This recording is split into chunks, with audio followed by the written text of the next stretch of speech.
Hello friends, basic education channel में आपका स्वागत है। मैं हूं नियोम। तो चलिए आज की क्लास स्टार्ट करते हैं। सबसे पहले कल जो क्वेश्चन आपसे पूछा गया था उसका आंसर देख लेते हैं। क्वेश्चन था, निम्न में से कौन सा कथन गलत है। पहला ऑप्शन है, ग्राम पंचायत के प्रथम सम्मेलन में नवनिर्वाचित पदाधिकारी को शपथ दिलाया जाता है। दूसरा ऑप्शन है, ग्राम पंचायत के प्रथम सम्मेलन तिथि से उसके कार्यकाल अवधि की गणना की जाती है। तीसरा, यदि सरपंच सामान्य वर्ग का है तो निश्चित रूप से उपसरपंच अनारक्षित वर्ग से निर्वाचित किया जाएगा। चौथा है, इनमें से कोई नहीं। तो इस प्रश्न का राइट आंसर होगा ऑप्शन तीसरा। ठीक है, ये जो कथन है वो गलत है, क्योंकि यदि जो सरपंच है सामान्य वर्ग का है तो जो उपसरपंच रहेगा कौन से वर्ग का रहेगा, तो वो रहेगा आपका आरक्षित वर्ग का। किस वर्ग का रहेगा? आरक्षित वर्ग का। तो हमारा राइट आंसर क्या होगा? ऑप्शन तीसरा। आज का पहला प्रश्न है, यदि जिला पंचायत का अध्यक्ष अपने पद से निलंबित हो जाए तो क्या होगा। पहला ऑप्शन है, उपाध्यक्ष अध्यक्ष बन जाएगा। दूसरा है, उपाध्यक्ष कार्यकारी अध्यक्ष के रूप में कार्य करेगा। तीसरा है, जिला पंचायत स्थानापन्न अध्यक्ष का चुनाव करेगी। चौथा है, मुख्य कार्यपालन अधिकारी कार्यकारी अध्यक्ष के रूप में कार्य करेगा। तो इस प्रश्न का राइट आंसर होगा ऑप्शन तीसरा। यदि जो है जिला पंचायत का जो अध्यक्ष है अपने पद से निलंबित हो जाता है तो जो जिला पंचायत के जो निर्वाचित सदस्य हैं अपने बीच में से एक जो सदस्य है उसको स्थानापन्न अध्यक्ष के रूप में चुनाव करती है और वही अध्यक्ष के रूप में कार्य करता है। तो हमारा राइट आंसर होगा ऑप्शन तीसरा। अगला प्रश्न है, एक व्यक्ति जो पंचायत में किसी पद के लिए निर्वाचित हुआ है, किस आधार पर वह पद से हटाया जा सकता है। ठीक है, पहला है, वह साक्षर नहीं है और 40 वर्ष की आयु का है। दूसरा, पंचायत के विरुद्ध विधि व्यवसाय के रूप में उसने नियोजन स्वीकार कर लिया है। तीसरा, वह पंचायत की 3 लगातार बैठकों में अनुपस्थित रहता है। चौथा, वह पंचायत के प्रस्ताव का हमेशा विरोध करता है। पांचवा, वह 6 माह में आधे से अधिक पंचायत की बैठकों में अनुपस्थित रहता है। छठवां, उसने किसी शासकीय भूमि पर अतिक्रमण किया है। तो क्वेश्चन में कहा जा रहा है कि किस आधार पर उसके पद से हटाया जा सकता है। ठीक है, तो देखते हैं। पहला है, वह साक्षर नहीं है और 40 वर्ष की उम्र का है, तो क्या उसे पद से हटाया जा सकता है? तो इस आधार पे जो है उसको उसके पद से हटाया नहीं जा सकता, यानी कि पहला कथन जो है वो गलत है। दूसरा, पंचायत के विरुद्ध विधि व्यवसाय के रूप में उसने नियोजन स्वीकार कर लिया है, तो उसको ज़रूर पद से हटाया जा सकता है। तीसरा है, वह पंचायत के 3 लगातार बैठकों में अनुपस्थित रहता है, तब भी उसको उसके पद से हटाया जा सकता है, यानी कि ये कथन सही है। चौथा है, वह पंचायत के प्रस्तावों का हमेशा विरोध करता है, तो इस आधार पे जो है किसी भी जो व्यक्ति हैं उनको उसके पद से नहीं हटाया जा सकता, तो चौथा गलत है। पांचवा है, वह 6 माह में आधे से अधिक पंचायत की बैठकों में अनुपस्थित रहता है, तो बिल्कुल उनको उसके पद से हटाया जा सकता है। ठीक है, और अगला है, उसने किसी शासकीय भूमि पर अतिक्रमण किया है, तो भी उसको उसके पद से जो है हटाया जा सकता है, यानी कि 2, 3, 5, 6 ऑप्शन सी इसका राइट आंसर होगा। ठीक है, अगला प्रश्न है, जिला पंचायत के उपाध्यक्ष के विरुद्ध अविश्वास प्रस्ताव के विषय में सही है। पहला, यह कुल सदस्यों के 3/4 बहुमत से पारित होना चाहिए। दूसरा, यह कुल सदस्यों के 2/3 बहुमत से पारित होना चाहिए। तीसरा, यह उपस्थित तथा मतदान करने वाले 3/4 सदस्यों के द्वारा पारित होना चाहिए। चौथा, यह उपस्थित तथा मतदान करने वाले 2/3 सदस्यों के द्वारा पारित होना चाहिए। पांचवा, ऐसे सम्मेलन की अध्यक्षता जिला पंचायत के अध्यक्ष द्वारा की जाएगी। छठवां, ऐसे सम्मेलन के अध्यक्षता एक शासकीय अधिकारी द्वारा किया जाएगा। तो क्वेश्चन में कहा जा रहा है कि क्या सही है। देखते हैं क्या सही है। पहला है, यह कुल सदस्यों के 3/4 बहुमत से पारित होना चाहिए। ये जो कथन है वो गलत है। कुल सदस्य संख्या के 2/3 बहुमत से पारित होना चाहिए। ठीक है, अविश्वास प्रस्ताव। तो दूसरा कथन सही है। तीसरा है, यह उपस्थित तथा मतदान करने वाले 3/4 सदस्यों के द्वारा पारित होना चाहिए, तो ये भी बिल्कुल सही है। चौथा है, यह उपस्थित तथा मतदान करने वाले 2/3 सदस्यों के द्वारा पारित होना चाहिए, ये कथन गलत है। पांचवा है, ऐसी सम्मेलन की अध्यक्षता जिला पंचायत के अध्यक्ष द्वारा की जाएगी, ये गलत है। ऐसे सम्मेलन की जो अध्यक्षता है वो एक शासकीय अधिकारी द्वारा किया जाता है, तो 2, 3, 6 यानी ऑप्शन सी हमारा राइट ऑप्शन होगा। अगला प्रश्न है, किसे प्रत्यावर्तन द्वारा पदच्युत किया जा सकता है? पहला, जनपद पंचायत का अध्यक्ष, दूसरा जिला पंचायत का अध्यक्ष, तीसरा जनपद पंचायत का उपाध्यक्ष, चौथा इनमें से कोई नहीं। तो इस प्रश्न का राइट आंसर होगा ऑप्शन चौथा, इनमें से कोई नहीं, क्योंकि जो है प्रत्यावर्तन की जो प्रक्रिया है केवल सरपंच और पंच के लिए होती है। किसके लिए होती है? सरपंच और पंच के लिए होती है। किस आर्टिकल किस धारा के तहत? तो धारा 21 के क के तहत। कौन सी धारा? 21 की क। ठीक है, तो हमारा राइट आंसर होगा ऑप्शन चौथा। अगला प्रश्न है, जिला पंचायत के उपाध्यक्ष के विरुद्ध अविश्वास प्रस्ताव कितनी बहुमत से पारित होना चाहिए?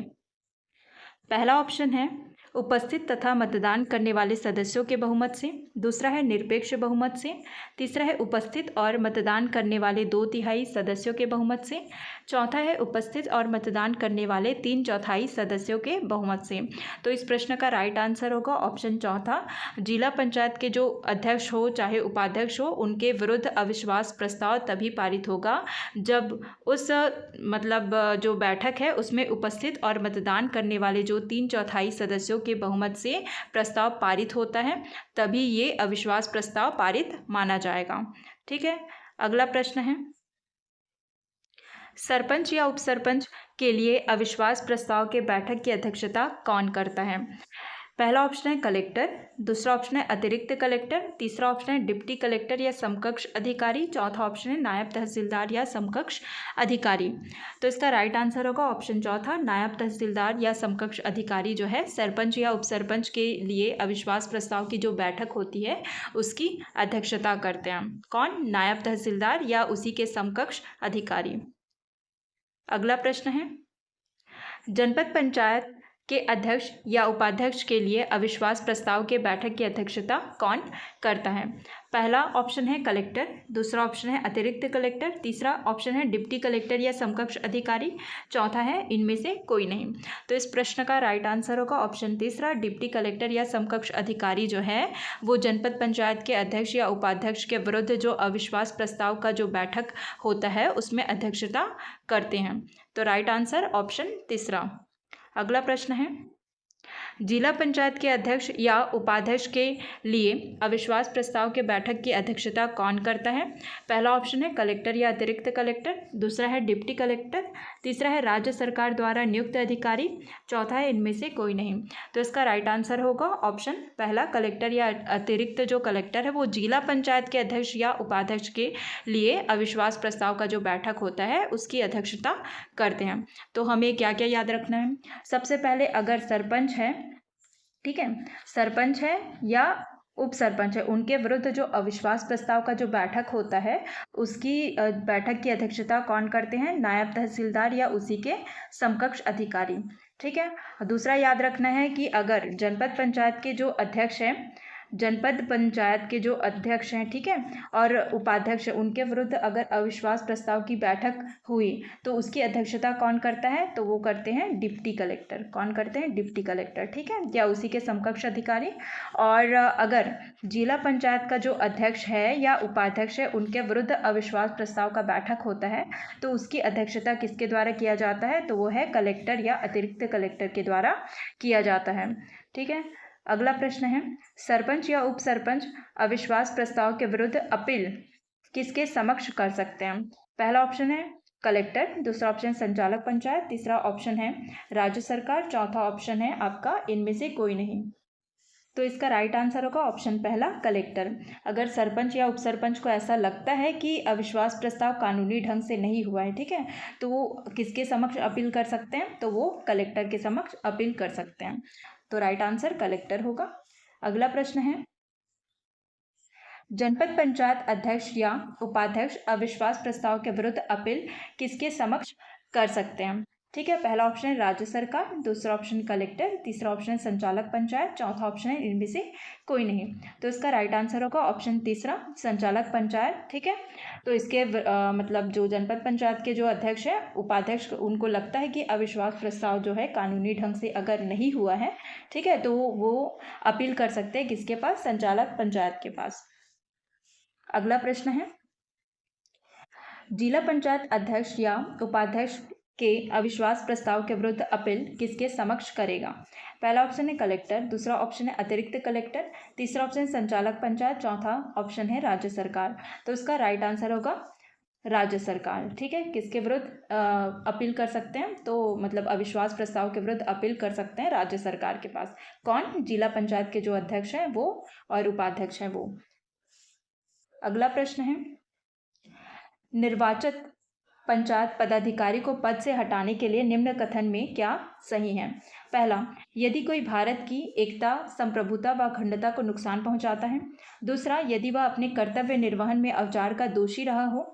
तीसरा, किसी शासकीय भूमि का अतिक्रमण करने पर। चौथा, पंचायत के काम में भाग न लेने पर। तो क्वेश्चन में कहा जा रहा है कि क्या सही है, तो देखते हैं क्या सही है। पहला है, यदि कोई भारत की एकता और संप्रभुता व अखंडता को नुकसान पहुंचाता है तो निर्वाचित जो पंचायत पदाधिकारी है उनको उनके पद से, ठीक है, हटा सकते हैं, बिल्कुल सही है। दूसरा, यदि वह अपने कर्तव्य निर्वहन में अवचार का दोषी रहा हो तब भी उनको उनके पद से हटाया जा सकता है। अगर उसने किसी शासकीय भूमि का अतिक्रमण किया हो तब भी उनको उनके पद से हटाया जा सकता है। चौथा है, पंचायत के काम में भाग न लेने पर भी उनको उनके पद से हटाया जा सकता है। यानी हमारा इस प्रश्न का राइट आंसर होगा ऑप्शन डी। अगला प्रश्न है, सरपंच या उपसरपंच को यदि ऐसा लगता है कि अविश्वास प्रस्ताव कानूनी ढंग से नहीं लाया गया है और वह उसके खिलाफ अविश्वास प्रस्ताव को चुनौती देना चाहता है तो इस परिस्थिति में प्रस्ताव पारित होने की तारीख से कितने खालिस्तान दिनों के भीतर, ये दिनों होगा, ठीक है, वह प्रस्ताव के विरुद्ध किसके समक्ष जो है अधिकारी को अपील कर सकेगा? पहला ऑप्शन है 10 दिनों के भीतर, दूसरा ऑप्शन है 7 दिनों के भीतर, तीसरा ऑप्शन है 15 दिनों के भीतर, चौथा ऑप्शन है 20 दिनों के भीतर। ठीक है, तो इसका राइट आंसर होगा ऑप्शन दूसरा, 7 दिनों के भीतर। अगर मान लो सरपंच या उपसरपंच को ऐसा लगता है कि अविश्वास प्रस्ताव कानूनी ढंग से नहीं लाया गया है, ठीक है, और वह उसके खिलाफ अपील करना चाहता है तो किसके समक्ष अपील कर सकता है? तो वो अपील कर सकता है कलेक्टर के समक्ष। कितने दिनों के भीतर? 7 दिनों के भीतर। तो हमारा राइट आंसर ऑप्शन दूसरा होगा। अगला प्रश्न है, जनपद पंचायत का अध्यक्ष और उपाध्यक्ष को यदि ऐसा लगता है कि वह अविश्वास प्रस्ताव कानूनी ढंग से नहीं लाया गया है और वह उसके खिलाफ पारित अविश्वास प्रस्ताव को चुनौती देना चाहता है तो इस परिस्थिति में प्रस्ताव पारित होने की तारीख से कितने दिनों के भीतर वह इस प्रस्ताव के विरुद्ध किस सक्षम अधिकारी को अपील कर सकेगा? ठीक है, पहला ऑप्शन है 10 दिनों के भीतर, दूसरा ऑप्शन है 7 दिनों के भीतर, तीसरा ऑप्शन है 15 दिनों के भीतर, चौथा ऑप्शन है 20 दिनों के भीतर। तो इसका राइट आंसर है ऑप्शन पहला, 10 दिनों के भीतर जो है वो किसके पास अपील कर सकता है? तो वो अपील कर सकता है संचालक पंचायत के पास। किसके पास अपील कर सकता है? संचालक पंचायत के पास 10 दिनों के भीतर जो है अपील कर सकता है। अगला प्रश्न है, जिला पंचायत के अध्यक्ष या उपाध्यक्ष को यदि ऐसा लगता है कि अविश्वास प्रस्ताव कानूनी ढंग से नहीं लाया गया है और वह उसके खिलाफ पारित अविश्वास प्रस्ताव को चुनौती देना चाहता है तो इस परिस्थिति में प्रस्ताव पारित होने की तारीख से कितने खालिस्तान दिनों के भीतर वह इस प्रस्ताव के विरुद्ध किसे अपील कर सकेगा? पहला ऑप्शन है 10 दिनों के भीतर, दूसरा ऑप्शन है 7 दिनों के भीतर, तीसरा ऑप्शन है 15 दिनों के भीतर, चौथा ऑप्शन है 20 दिनों के भीतर। तो इसका राइट आंसर होगा ऑप्शन तीसरा, 15 दिनों के भीतर वो किसको अपील कर सकता है? तो वो अपील कर सकता है आपके राज्य सरकार को। राज्य सरकार को अपील कौन कर सकता है? जिला पंचायत का जो अध्यक्ष और उपाध्यक्ष है, जो अविश्वास प्रस्ताव उनके खिलाफ जो पारित किया गया है उसके खिलाफ जो है अपील कर सकता है। ठीक है, अगला प्रश्न है, निम्न में से कौन सा कथन गलत है? पहला, जब तक चुनाव नहीं हो जाते तब तक सरपंच का पद खाली नहीं रहेगा, अपितु इस पद पर पंचों में से कोई एक सदस्य अस्थायी रूप से चुनाव होने तक सरपंच चुना जाएगा, जिसे स्थानापन्न सरपंच कहते हैं। दूसरा, यदि चुनाव में 9 माह ही शेष हो तो इस परिस्थिति में उपचुनाव नहीं होगा और स्थानापन्न पदाधिकारी ही शेष कार्यकाल का निर्वहन करेगी। तीसरा है यदि चुनाव में 6 माह ही शेष हो तो उपचुनाव नहीं कराया जा सकता। चौथा है इनमें से कोई नहीं। तो इसका देखते हैं कि कौन सा कथन गलत है। पहला है जब तक चुनाव नहीं हो जाते तब तक सरपंच का जो पद है खाली नहीं होता और उसके स्थान पर पंचों में से कोई एक सदस्य को क्या बनाया जाता है, अस्थायी रूप से जो है सरपंच चुना जाता है, जिसे बोलते हैं स्थानापन्न सरपंच। तो ये जो कथन है वो सही है। दूसरा है यदि चुनाव में 9 माह ही शेष हो तो इस परिस्थिति में उपचुनाव नहीं होगा और स्थानापन्न पदाधिकारी ही शेष कार्यकाल का निर्वहन करेगी। तो ये कथन गलत है। ठीक है। और तीसरा है यदि चुनाव में 6 माह ही शेष हो तो उपचुनाव नहीं कराया जा सकता। ये जो कथन है वो सही है। तो इस प्रश्न का राइट आंसर होगा ऑप्शन दूसरा। तो आपके लिए आज का प्रश्न है, जिला पंचायत का अध्यक्ष और उपाध्यक्ष अपना त्यागपत्र किसे सौंपता है? पहला ऑप्शन है जिला संयुक्त संचालक या उपसंचालक पंचायत एवं समाज कल्याण विभाग। दूसरा है कलेक्टर। तीसरा है कलेक्टर या अतिरिक्त कलेक्टर। चौथा है इनमें से कोई नहीं। तो इसका राइट आंसर आपको कमेंट सेक्शन में बताना है। अगर आपने मेरा चैनल अभी तक सब्सक्राइब नहीं किया है तो ज़रूर कर लें, क्योंकि इसी तरह के वीडियो आपको फ्यूचर में भी मिलती रहेगी। तो अगर आपको आज का वीडियो पसंद आया होगा तो वीडियो को लाइक शेयर करें, ठीक है, और चैनल को सब्सक्राइब भी कर लीजिएगा। तो आज के वीडियो में बस इतना ही। Thank you.